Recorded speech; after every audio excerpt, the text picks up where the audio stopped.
अस्सलाम वालेकुम प्यारे दोस्तों। हम आपको लर्न टॉमी पर खुशामदीद कहते हैं और हम आपको खुशामदीद कहते हैं हमारे दूसरे सबक में।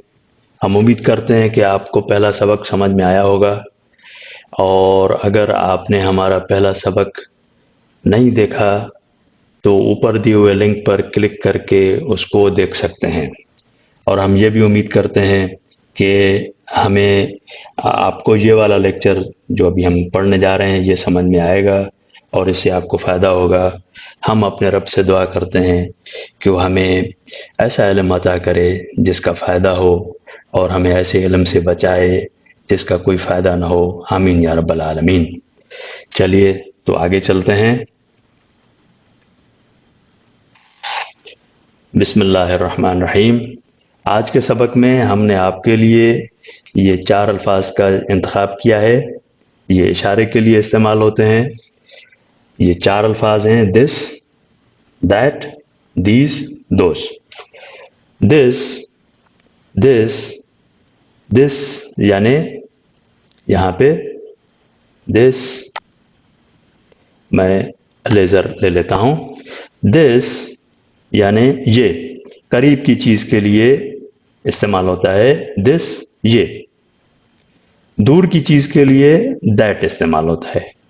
करीब के लिए की चीज़ के लिए इशारा करने के लिए ये दिस, दूर की चीज़ के लिए दैट। अगर करीब की चीज़ें एक से ज़्यादा हों तो दीस, और अगर दूर की चीज़ें एक से ज़्यादा हों तो दोज इस्तेमाल होता है। दिस ये करीब की चीज़ के लिए, दैट वो दूर की चीज़ के लिए, दीस करीब की एक से ज़्यादा चीज़ों के लिए, और दोस दूर की एक से ज़्यादा चीज़ों के लिए इस्तेमाल होता है इशारा करने के लिए।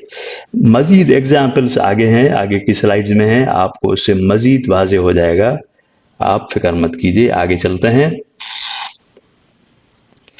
अब जैसे यहाँ पे पिक्चर्स के साथ आपको एक्सप्लेन करने की कोशिश की हमने। जैसे करीब में अगर कोई यहाँ पे साहब खड़े हों और वो इशारा करें, ये बुक उनके करीब है, तो दिस बुक, ये दिस बुक। और ये पेंसिल दूर है तो दैट पेंसिल, दैट का मतलब वो।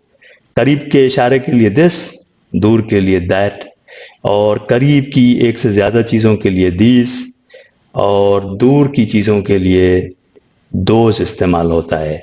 तो दिस, दैट, दीज, दोज, ये याद कर लीजिए।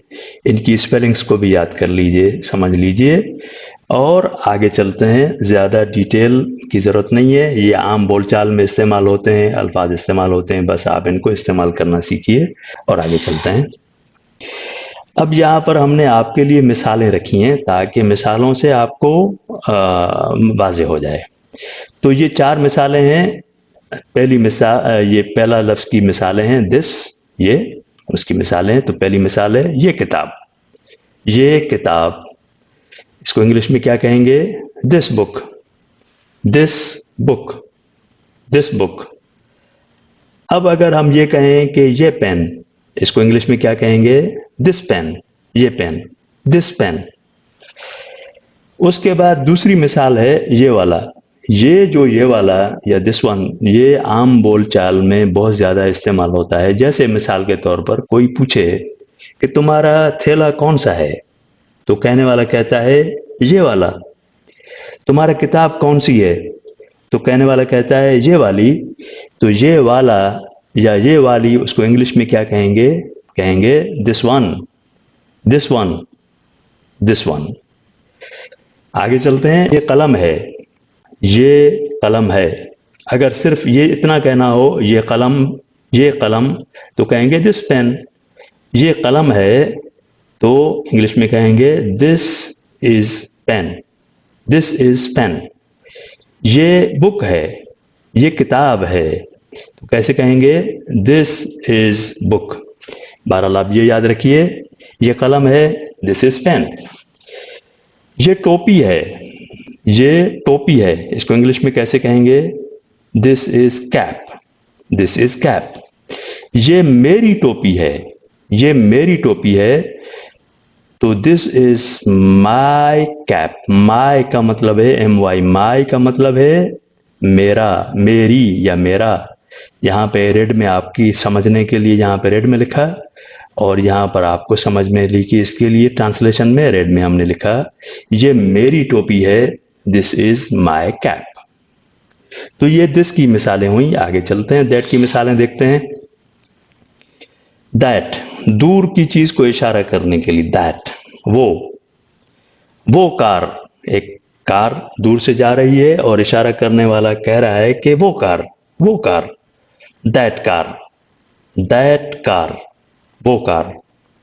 वो दरख्त, वो दरख्त, दूर दरख्त है और इशारा करने वाला बताता है वो दरख्त। तो दैट ट्री, ट्री का मतलब होता है दरख्त, दैट ट्री।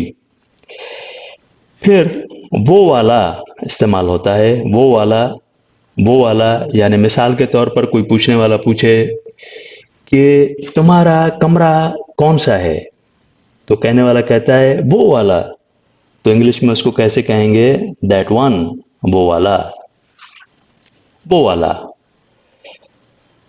अब एक शख्स दूर से एक ट्रेन जा रही है और उसको इशारा करके कहता है वो ट्रेन है, वो गाड़ी नहीं है, वो ट्रेन है। तो वो ट्रेन है, उसको इंग्लिश में कैसे कहेंगे, that is train, that is train, वो ट्रेन है। वो कमरा है, दैट इज रूम, वो कमरा है, दैट इज रूम। वो तुम्हारा कमरा है, दैट इज योर रूम, वो तुम्हारा कमरा है, that is your room. Your का मतलब तुम्हारा, YOUR, योर यानी तुम्हारा या तुम्हारी, ये इस्तेमाल होता है, दैट इज योर रूम, वो तुम्हारा कमरा है। तो दिस की एग्जाम्पल्स हुई, दैट की एग्जाम्पल्स हुई। आगे चलते हैं, दीज की एग्जाम्पल्स को देखते हैं। फूल रखे हुए हैं सामने और कहने वाला कहता है ये फूल, ये फूल, फूल को इंग्लिश में कहते हैं फ्लावर्स, फ्लावर्स, ये फूल, दीज फ्लावर्स, दीज फ्लावर्स।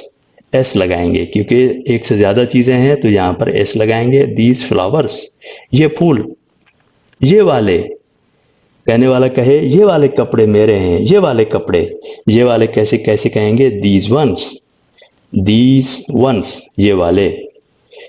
ये दरख्त हैं, ये दरख्त हैं, दीज आर ट्रीज, ये दरख्त हैं, दीज आर ट्रीज। ये पौधे हैं, these are plants, these are plants. ये गेंदे हैं, दीज आर बॉल्स। इस तरह से हम जुमले बना सकते हैं। आप जितना चाहें आप बना सकते हैं, जुमले सेंटेंसेस बना सकते हैं। ये खिलौने हैं, देखिए ये खिलौने हैं, मिसाल के तौर पर जुमला हो अगर ये खिलौने हैं, दीज आर टॉयज, ये हमारे खिलौने हैं, these are our toys, these are our toys. Our का मतलब है हमारे, यहाँ पे देखिए हमारे, ये हमारे खिलौने हैं। तो ये दीज की एग्जाम्पल्स हुई। और आगे चलते हैं अभी। दोज, दूर की, दूर का इशारा है लेकिन एक से ज्यादा चीजें, सामने जिसकी तरफ इशारा है वो एक से ज्यादा चीजें हैं, तो हम दोज इस्तेमाल करेंगे। जैसे दूर बादल हैं और इशारा करने वाला कहता है वो बादल, वो बादल, those clouds, those clouds, those clouds. वो वाले, दोज वंस, जैसे वो वाले कपड़े, वो वाले थैले, वो वाले, वो वाली किताबें, तो दोज वंस। वो सितारे हैं, वो सितारे हैं, दोज आर स्टार्स, वो सितारे हैं, दोज आर स्टार्स। वो परिंदे हैं, those are birds, those are birds. तो इस तरह से इनके सेंटेंसेस बनाएंगे, those are stars, those are birds, those are mountains. इस तरह से जुमले बनाएंगे। वो तोहफे हैं, मिसाल के तौर पर हमें कहना है वो तोहफे हैं, दोज आर गिफ्ट्स, वो तोहफे हैं, दोज आर गिफ्ट्स।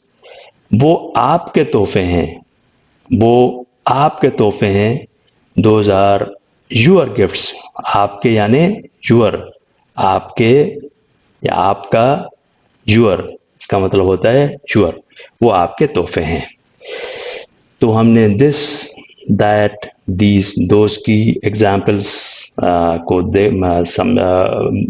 देखा और उम्मीद कि आपको समझ में आया होगा।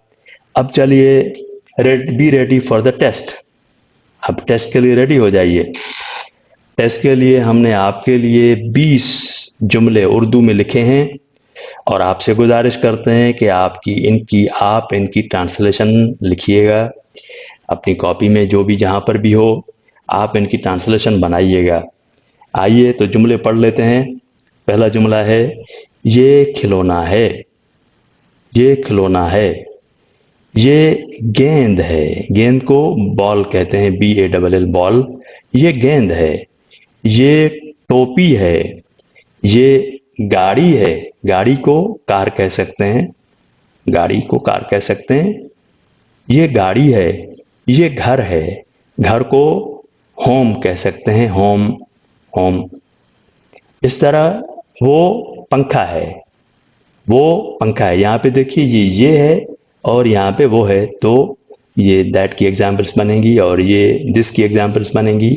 वो पंखा है, पंखे को फैन, FAN फैन कहते हैं। वो खिड़की है, खिड़की को विंडो कहते हैं, WINDOW, वो खिड़की है।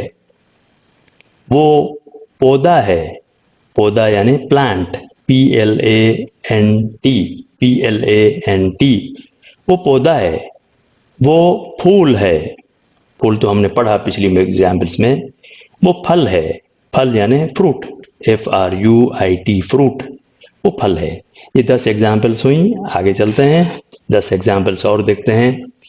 ये पेंसिलें हैं, ये कॉपियां हैं, ये थैले हैं, ये फल हैं, ये पत्थर हैं। पत्थर स्टोन या रॉक, पत्थर स्टोन, STONE स्टोन यानी पत्थर, या फिर रॉक भी कहते हैं, ROCK रॉक।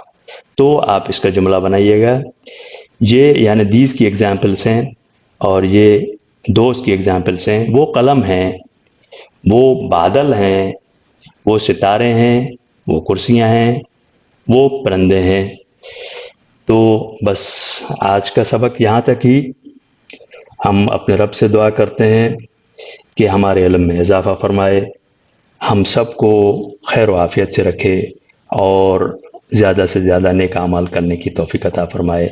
आमीन। यहाँ तक कि अस्सलामु अलैकुम व रहमतुल्लाहि व बरकातुहू।